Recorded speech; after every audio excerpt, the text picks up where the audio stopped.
আমার মাঝে মাঝে মনে হয় যে বর্তমান সময়ে আমরা সামনে এগিয়ে যাচ্ছি নাকি পিছিয়ে যাচ্ছি। মনে তো হয় পিছিয়েই যাচ্ছি, কারণ চারিদিকে যে ঘটনাগুলো ঘটছে সেই ঘটনা থেকে কখনোই মনে হয় না যে আমরা সামনে এগোতে পেরেছি। আজ যে ঘটনাটা প্রচুর ভাইরাল হলো, কম বেশি অনেকেই হয়তো দেখেছেন, আবার অনেকে নাও দেখে থাকতে পারেন। 14 বছরের এক কিশোরী, যাকে জোরপূর্বক এক বৃদ্ধের সাথে বিয়ের পিঁড়িতে বসতে হলো। এত হৃদয় বিদারক সেই কথাগুলো, কিশোরী যখন চিৎকার করে কাঁদছে যে আমি বিয়ে করব না, আমি এই লোকটার সাথে বিয়ে করব না, এরকম বিভিন্ন ধরনের প্রলাপ সে চিৎকার করে করে দিচ্ছে। সেখানে এতগুলো মানুষ, কেউ দাঁড়িয়ে ভিডিও করছে, কেউ তাকে সামলানোর চেষ্টা করছে, কেউ তাকে বিয়েতে কবুল বলানোর জন্য জোর প্রয়োগ করছে। তাহলে প্রশ্ন দাঁড়ায়, সেখানে কি আসলে সবাই মানুষ হিসেবেই উপস্থিত ছিল? আমার তো তা মনে হয় না।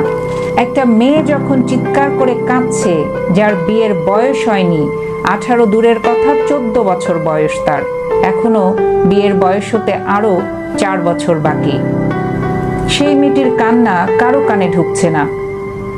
প্রথমত শুনলাম যে পরিবারের সবাই মিলে তাকে জোর করে বিয়েটা দিচ্ছে, এমনকি বাবা মা।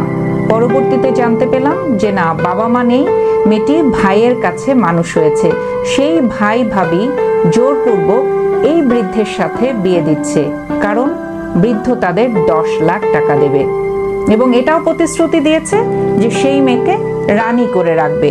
মেয়েটি বলছে, আপনি কোন রাজ্যের রাজা যে আমাকে রানী করে রাখবেন? এত ছোট বয়সে তার মাথায় এই কথাটাও এসছে। মেয়েটি হাত পা ধরে বলছে, আমি মারা যাব, তবু এখানে বিয়ে করব না। কেউ শুনলো না তার চিৎকার, তার কান্না। জোরপূর্বক তাকে দিয়ে কবুল বলানোর জন্য আশেপাশের মানুষগুলো যেভাবে তাকে প্রেশার দিচ্ছিল, তাতে মনে হচ্ছিল যে সে যদি কবুল না বলে তাহলে হয়তো অনেকের স্বপ্ন ভেঙে চুরমার হয়ে যাবে। কি স্বপ্ন দেখিয়েছিল এই বৃদ্ধ সেই পরিবারটিকে? শুধুই কি টাকার প্রলোভন? টাকার কাছে ভাই তার বোনের ভালোবাসা একেবারেই বিকিয়ে দিল। আসলে এখানে ভাইয়ের কোনো ভালোবাসাই ছিল না বোনের প্রতি। ভাবি চেষ্টা করছে বুঝিয়ে তাকে দিয়ে খাতায় সিগনেচারটা করানো, কেউ চেষ্টা করছে কবুলটা বলানোর।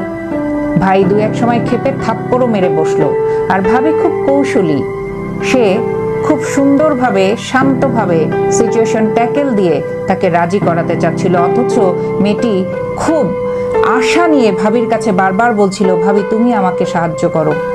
ভাবিও শোনেনি।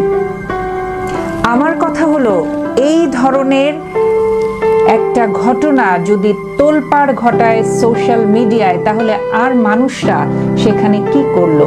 এবং প্রত্যেকেরই এটা প্রতিবাদ করা উচিত।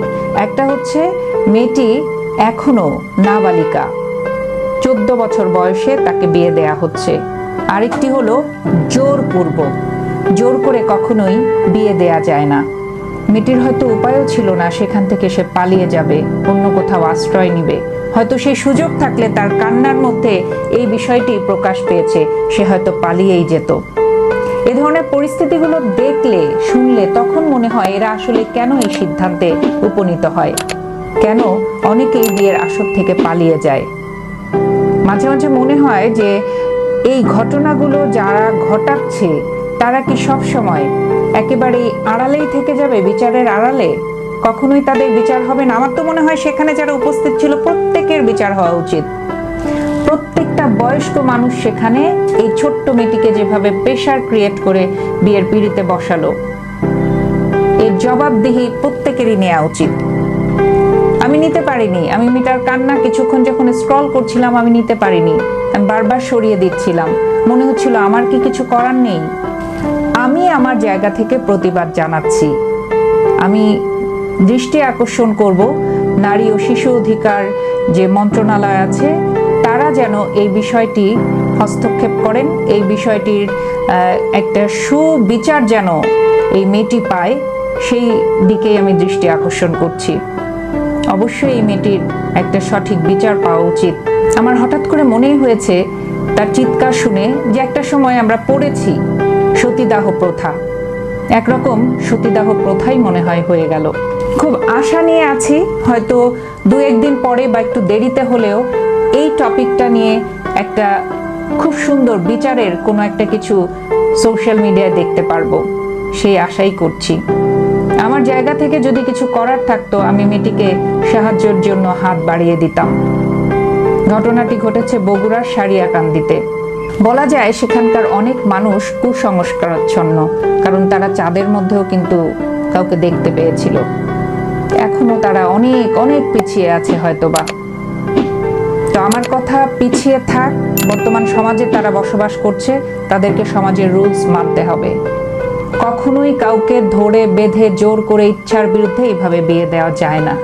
আপনারা যদি কেউ এই ধরনের পোস্টগুলো দেখে থাকেন, তাহলে আমি বলবো আপনারাও প্রতিবাদী হন, প্রতিবাদ জানান, রুখে দাঁড়ান। বিয়ের বয়স না হওয়া একটি মেয়েকে জোর করে যেন কেউ আর কোনোদিন বিয়ের পিঁড়িতে বসাতে না পারে। সবাই ভালো থাকবেন, সমাজের এই ধরনের বিষয়গুলোয় প্রতিবাদের হাত বাড়িয়ে দিবেন। আবার নতুন কোনো বিষয় নিয়ে খুব দ্রুত ফিরে আসবো। চোখ রাখবেন ফিয়াদা টকারে।